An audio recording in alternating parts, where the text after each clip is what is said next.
कभी बादलों के कारण दिन में घोर अंधकार छा जाता है और कभी सूर्य प्रकट हो जाते हैं। जैसे कुसंग पाकर ज्ञान नष्ट हो जाता है और सुसंग पाकर उत्पन्न हो जाता है।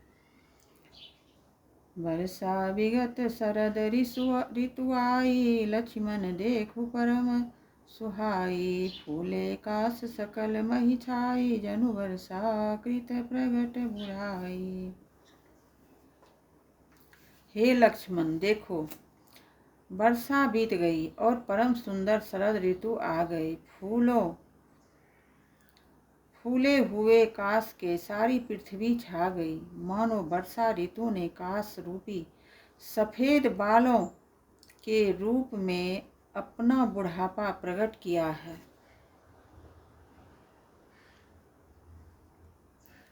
अगस्त के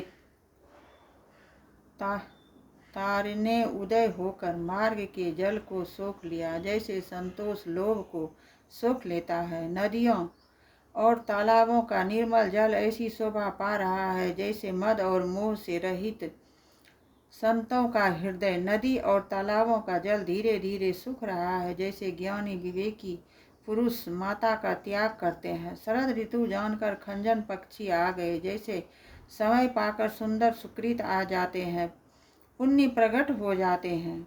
न कीचड़ है न धूल, इससे धरती निर्मल होकर ऐसी शोभा दे रही है जैसे नितिनी पुण्य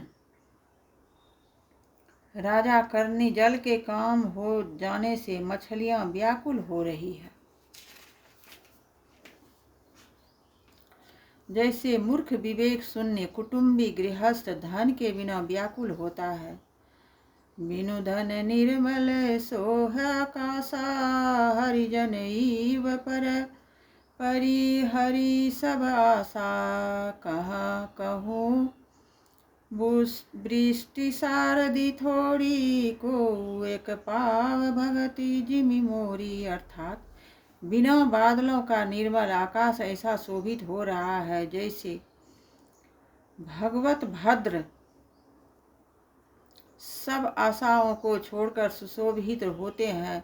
कहीं कहीं विरले ही स्थानों में शरद ऋतु की थोड़ी थोड़ी वर्षा हो रही है जैसे कोई विरले ही मेरी भक्ति पाते हैं। शरद ऋतु पाकर राजा, तपस्वी, व्यापारी और भिखारी क्रमशः विजय, तप, व्यापार और भिक्षा के लिए हर्षित होकर नगर छोड़ चले। जैसे श्री हरि की भक्ति पाकर चारों आश्रम वाले नाना प्रकार के साधन रूपी श्रमों को त्याग देते हैं।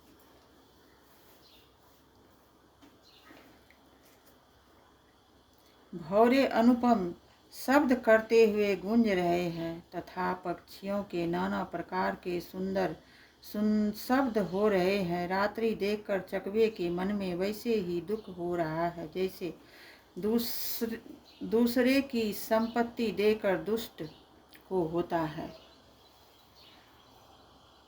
जैसे